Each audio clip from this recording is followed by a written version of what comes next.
ইলিশ মাছের সময় ইলিশ মাছের নানা রকম রেসিপি আমরা বাড়িতে ট্রাই করে থাকি। সর্ষে ইলিশ, দই ইলিশ, ইলিশ মাছের ঝোল। তবে দই কাজু ইলিশ এই রেসিপিটা যদি কখনো ট্রাই না করে থাকেন অবশ্যই একদিন করতে পারেন। ঘরে থাকা জিনিসেই হয়, খেতে দারুণ। আর এটা আমি আমার শাশুড়ি মায়ের থেকে কিন্তু শিখেছি। নমস্কার সবাইকে, সুমেধা রান্নাঘরে সবাইকে স্বাগত। আশা করি সবাই ভালো আছেন। চলুন শুরু করি আজকের ভিডিও। এই রেসিপিটা প্রথমেই বললাম আমার শাশুড়ি মায়ের থেকে শেখা।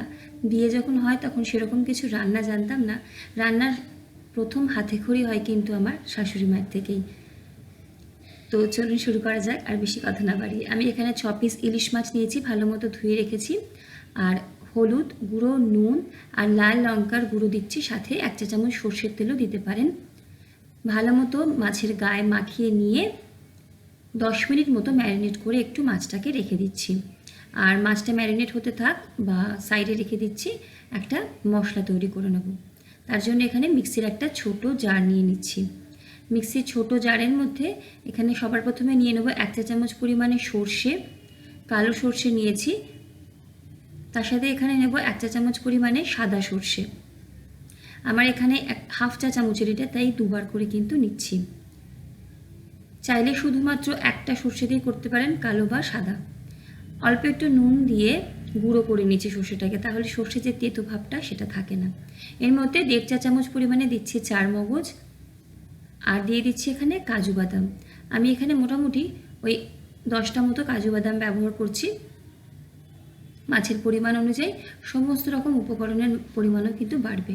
কাঁচা লঙ্কা দিচ্ছি 3টে, ঝালটা নিজেদের স্বাদ অনুযায়ী দেবেন। আবারও একবার পেস্ট করলাম, তারপরে আর একটুখানি জল মিশিয়ে একটা স্মুথ পেস্ট তৈরি করে নিচ্ছি। চাইলে শিলনোড়াতেও কিন্তু বেটে নিতে পারেন, শিলনোড়ায় বাটা মশলার স্বাদ আলাদাই হয়। তো এখানে মশলার পেস্ট করা হয়ে গেছে। অন্য একটা পাত্রে এখানে 1/4 কাপ পরিমাণে আমি টক দই নিয়েছি। টক দইয়ের মধ্যে হলুদ গুঁড়ো দিচ্ছি হাফ চা চামচ পরিমাণে, লাল লঙ্কার গুঁড়ো দিচ্ছি 1/4 চা চামচ পরিমাণে, নুন দিচ্ছি এখানে 1 চা চামচ পরিমাণে। পরে গ্রেভিটার আন্দাজে কিন্তু নুনটাকে অ্যাডজাস্ট করে নেব। আর 1 চিমটি বা 2 চিমটি চিনি দিচ্ছি, আমি এখানে 1/4 চা চামচ দিচ্ছি। চিনিটা রান্না একটা ব্যালেন্স টেস্ট দেয়, যারা পছন্দ করেন তারা ছেড়ে দিতে পারেন। এবারে সমস্ত কিছু দিয়ে ভালো মতো টক দইটাকে ফেটিয়ে মোটামুটি মিনিট 2 মতো ফেটিয়ে নিলাম। দেখুন ভালো মতো ফেটানো হয়ে গেছে। সাইডে মশলাগুলোকে রেখে দিচ্ছি। এবারে একটা কড়াইতে নিয়ে নিচ্ছি বেশ কিছুটা সর্ষের তেল। সর্ষের তেলে ইলিশ মাছ রান্না করলে আমরা জানি সবসময় ভালো হয়, তবে সাদা তেলেও কিন্তু এই রান্নাটা করতে পারেন। তেলটাকে গরম করে নেব, আর এবারে একে একে ইলিশ মাছগুলো তেল গরম হলে ছেড়ে দেব। ইলিশ মাছ আমরা ভেজে করছি, আমি ভেজে করছি। চাইলে আপনারা কিন্তু এই মাছটা না ভেজেও করতে পারেন, তবে আজকে আমি একটু ভাজছি। হালকা করেছে, দুটো সাইড হালকা একটা কালার আর সবটি ভাজবো। মিনিট 2-এর মধ্যে কিন্তু ভাজা হয়ে যাবে। ইলিশ মাছটা অনেকেই ভেজে রান্না করা পছন্দ করেন না, তবে এভাবে একবার রেসিপিটা ট্রাই করতে পারেন এবং জানাবেন কেমন লাগলো। একটা সাইড 1 মিনিট রাখছি, মিডিয়াম ফ্লেমেই রেখেছি। উল্টে দিয়ে একটা সাইড আর 1 মিনিট মতো রাখছি, ব্যাস। দুটো সাইডে হালকা একটা কালার চেঞ্জ হওয়া অবধি ভেজে নেব। নেওয়া হয়ে গেলে তুলে রেখে দিচ্ছি। কড়াইটা ছোটো, আমি 3টে করে মাছ ভাজছি। তো এখানে কিন্তু দেখুন মাছটাকে ভাজা হয়ে গেছে। মাছটাকে কিন্তু আমি এবারে তুলে নেব, তুলে প্লেটের মধ্যে রেখে দিচ্ছি। মাছ ভাজার পরে যে পরিমাণে তেল থাকছে, যদি মনে হয় যে তেল কমে গেছে, সেক্ষেত্রে আরও একটু সর্ষের তেল এখানে কিন্তু দিয়ে দেবেন। আমার মাছ ভাজা এখানে হয়ে গেছে, আর যে তেলটা রয়েছে তাতেই রান্না হয়ে যাবে।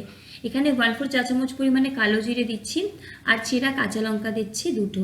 হালকা একটা যখন সুন্দর গন্ধ আসবে লঙ্কার, একটা মিডিয়াম সাইজের টমেটো ছোটো ছোটো করে টুকরো করে নিচ্ছি, সেই টমেটোটা এখানে দিয়ে দিচ্ছি।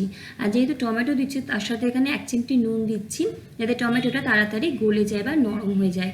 এবারে যতক্ষণ না টমেটো নরম হচ্ছে ততক্ষণ কিন্তু আমাদের গ্যাসের ফ্লেমটা লোতে রেখেই এই মশলাটাকে একটু কষিয়ে নিতে হবে বা টমেটোটাকে রান্না করে নিতে হবে। টমেটো যখন এরকম নরম হয়ে যাবে তখন এখানে দিয়ে দেবো বেটে রাখা মশলা। এই সময় গ্যাসের ফ্লেমটা একদম লোতে করে দিচ্ছি। এবারে বেটে রাখা মশলা দিয়ে সঙ্গে সঙ্গে নাড়তে চাড়াতে হবে। কাজু বাদাম কিন্তু খুব তাড়াতাড়ি কড়াইয়ের তলা ধরে যায়। একদম লো ফ্লেমে রেখেই বাকি রান্নাটা আমি করব, এতে রান্নার স্বাদ খুব ভালো হয়। মিক্সির জারে অল্প একটুখানি জল দিয়ে আবারও এখানে দিয়ে দিচ্ছি এবং মিনিট 2 মতো এই মশলাটাকে প্রথমে কিন্তু রান্না করে নেব। মিনিট 2 পর আমি যে টক দই ফেটিয়ে রাখলাম মশলা দিয়ে, গ্যাসের ফ্লেম লোতে রেখে কিন্তু সেই টক দইয়ের মিশ্রণটা এখানে দিয়ে দেবো। হাই ফ্লেমে টক দই দিলে অনেক সময় টক দইটা ফেটে যায়, নয় লো ফ্লেমে দেবেন, না হলে গ্যাসের ফ্লেমটাকে এই সময় একটু বন্ধ করে দেবেন। ভালো মতো টক দইটার সঙ্গে সঙ্গে মেশাবো। যখন ভালো মতো মিশে যাবে, যদি বন্ধ করে দেন গ্যাসের ফ্লেমটা, তখন একবার জ্বালিয়ে দেবেন আবার।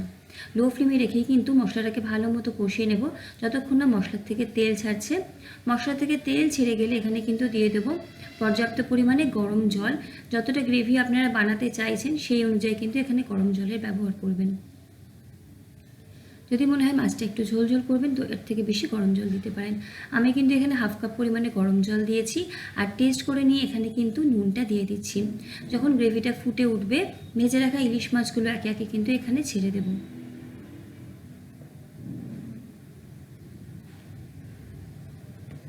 তো ইলিশ মাছগুলো হালকা করে ভাজাই ছিল, তো সেদ্ধ হতে কিন্তু বেশি সময় লাগবে না। ঢাকনা দিয়ে 3 থেকে 4 মিনিট লো ফ্লেমেই কিন্তু রেখে দেবো। মাঝখানে একবার ঢাকনাটা খুলে নিয়ে মাছগুলোর সাইডটাকে উল্টে দেব এবং আবারও কিন্তু ঢাকনা দিয়ে আর 2 থেকে 3 মিনিট মতো লো ফ্লেমে মাছের গ্রেভির মধ্যে মাছটাকে ফুটিয়ে নিলেই কিন্তু আমাদের এই দই কাজু ইলিশ একদম রেডি হয়ে যাবে। খেতে দারুণ হয়, অবশ্যই একবার বানাবেন আর জানাবেন কেমন লাগলো। তো এখানে কিন্তু দই কাজু ইলিশ রেডি। উপর থেকে চেরা কাঁচা লঙ্কা দিচ্ছি। নামানোর আগে চাইলে একটু কাঁচা সর্ষের তেল দিতে পারেন। আমি আর কিচ্ছু দিচ্ছি না। এখানে আমি মোটামুটি 4 থেকে 5 মিনিট মাছটাকে রান্না করে নিয়েছি। মাছ ভালো মতো সেদ্ধও হয়ে গেছে। তো এখানে রান্না কমপ্লিট। গ্যাসের ফ্লেমটাকে এই সময় বন্ধ করে দিচ্ছি। চেরা কাঁচা লঙ্কা দিয়ে আর 2 মিনিট মতো ফুটিয়ে নিয়েছি। গ্যাসের ফ্লেম বন্ধ করে ঢাকা দিয়ে 10 মিনিট এভাবেই রেখে দেবো। তারপর কিন্তু গরম গরম ভাতের সাথে এই গরম গরম ইলিশ মাছ সার্ভ করব।